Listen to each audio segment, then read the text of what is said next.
All right, so we're going to walk through how the President's Quiz app works, so that way you can understand how all these blocks come together to create some unique functions. Now, the way that the game's supposed to be played, I have here on the bottom side, or on the bottom half of the app, I've got a picture of the President on top, and then there's going to be a question here, and then as the end user, I would type my answer in here, click Submit. It'll tell me if I get the question right or wrong, and then I move on to the next question. Over here in my components list, I've got all of the things the instructions told me to add, and I've got down here my four pictures rather, that go with each of the questions. So let's go take a look at how the blocks work. The very first thing that happens, or the first thing that we're going to look at, I suppose, is that when the app opens, so this says initialize global just refers to the entire app, doesn't matter what screen opens. There's only one screen, so it doesn't really make a difference if it says initialize global or initialize screen 1. Kind of does the same thing. But what it says is that this variable would work across all screens. So it says initialize global questions list is what we call this one. What it says is when the app opens, create something called questions list, a variable. And what is that going to be? Well, we're going to make a list. And there's 4 things in our list. There's 4 questions in the list. We did the same thing with answers and pictures. So in total, when the app opens, it's going to create 3 variables, question list, answer list, picture list. And for each of them, it's going to make a list of information. Now for the picture list, this one right here, the picture names need to match exactly whatever the title is down here. Because if it doesn't, it's not going to be able to find that file. All we're telling it to do is how to find a file that's loaded into the app. The questions and answers and pictures right now are not currently linked in any way, shape, or form. That's going to happen later on in my code. Now if I scroll down a little bit more, we're going to see this initialize global current question index, and we've set it equal to 1. Now, we talked a little bit about what an index is. Kind of like in a book, an index tells you where to find a particular thing, whatever it might be. It'll tell you where to find it in that book. This index is going to help tell our app where to find the correct pictures, answers, and questions in each of these lists. So same thing, when the app opens, it's going to create this global variable. So it's going to create this variable that could work on any part of the app. And we're going to call it our index. And we've set it to 1, which means that when the app first opens, it's going to start looking for the first thing in each list, which is the New Deal question, Roosevelt, and the Rose Church GIF picture. This next one down says, when screen 1 initializes. So this is when this particular screen opens, it's going to do some specific things. So what is it going to do? It's going to set the question label's text.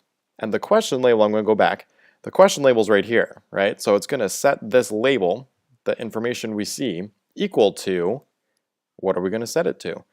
We need to tell it to find something in a list. So we need to say, well, you got to go to a list first in order to find the right question to put here. So go select a list item. What list are we going to look for? We need to look for our question list, right? So the question list right up top here. And then it says index, right? So index again, similar to this. So where do we find it? In the first position.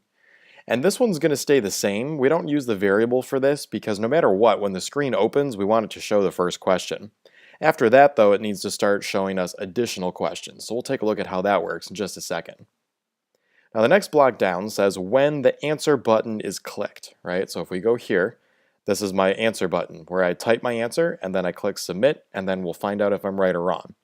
So it says when this button is clicked, and now we're running an if-else statement because we want to find out am I right or wrong, right? That's a Boolean basically. So we're saying if the answer text, that's the text that I typed into that text box next to the button, is equal to, now this part gets a little tricky because we need to find the correct answer based on the question that's being showed. Excuse me. So if we take a look at this, it says select list item. What list? This is very similar to this right here. What list? We need to go to the answer list this time. So we need to get a value out of this answer list. And the index is saying, well, what item do we want? Right now, we have it set at 1 and permanently for the beginning block of code here. But it's not always going to be number 1. Once we move on, it's going to move to number 2, number 3, number 4. So instead of putting a permanent number in here, we're actually referencing this index because this number right here is going to change as we continue to advance through the questions.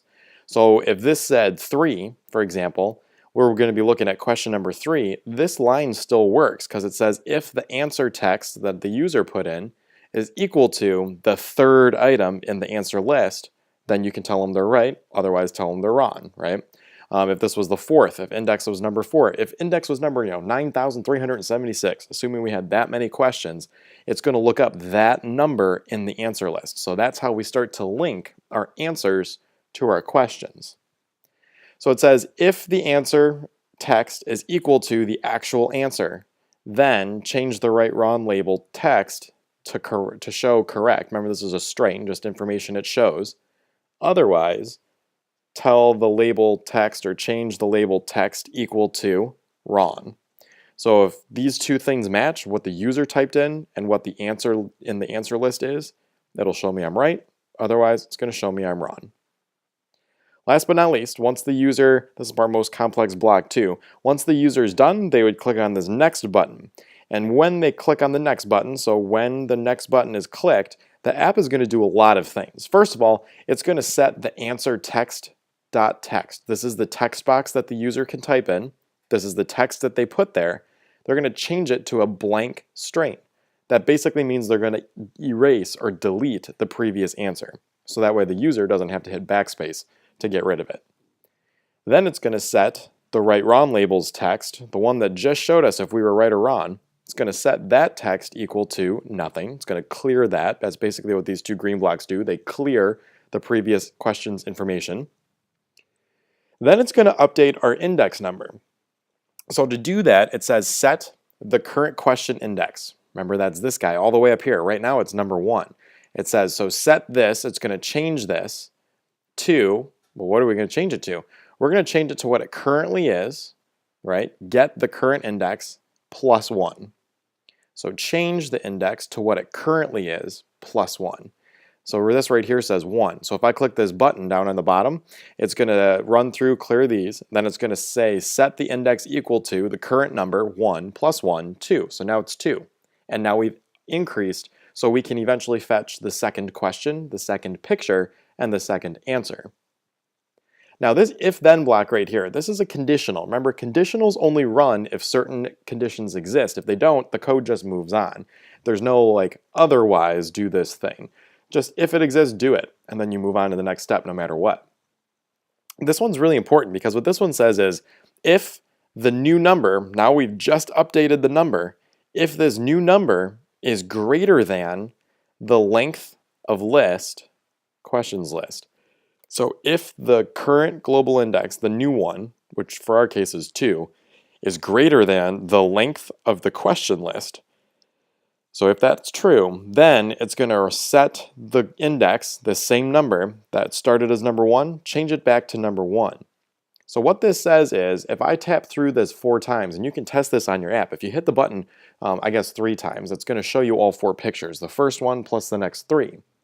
If you hit the button one more time, it's going to do this command. It's going to clear your answer text. It's going to clear the right wrong label. It's going to increase the index by 1. So 4 plus 1 is 5. Then it says if the new index, which is 5, is greater than the length of the question list. The question list is only 4 long. So the problem is if we let it continue going, it would say that there is an error. But instead this says, all right, 5 is bigger than 4, so change the index back to 1. Go back to question 1 again. So if you open up your app and you sync it and you hit that button 3 times, it's going to show you the next 3 pictures. If you hit it one more time, the index technically becomes 5 because it was 1 to start, 2, 3, 4. Then you click and it goes to 5. It's going to put the first picture back up there for you because this part of the code, this conditional, has kicked in. Last but not least, once it's updated all the index stuff, made sure that it wasn't too long or too big, then it's going to change the question labels text. Remember, the question label is this one right here. And it's going to change it to something from a list. Well, what list? The question list. What item from that list? This new index number. So whatever this index was after it updated and passed this test, that's what we'll change it to. So let's say we start off our app. It's set at 1. I hit the button. It's going to clear these things. It's going to increase it to 1 plus 1, which makes it 2. Is 2 bigger than 4? Nope. So it's going to move on. And then it's going to load the second question And then the next one down says it's going to load the second picture from the picture list. So go ahead and test all that out, make sure it works.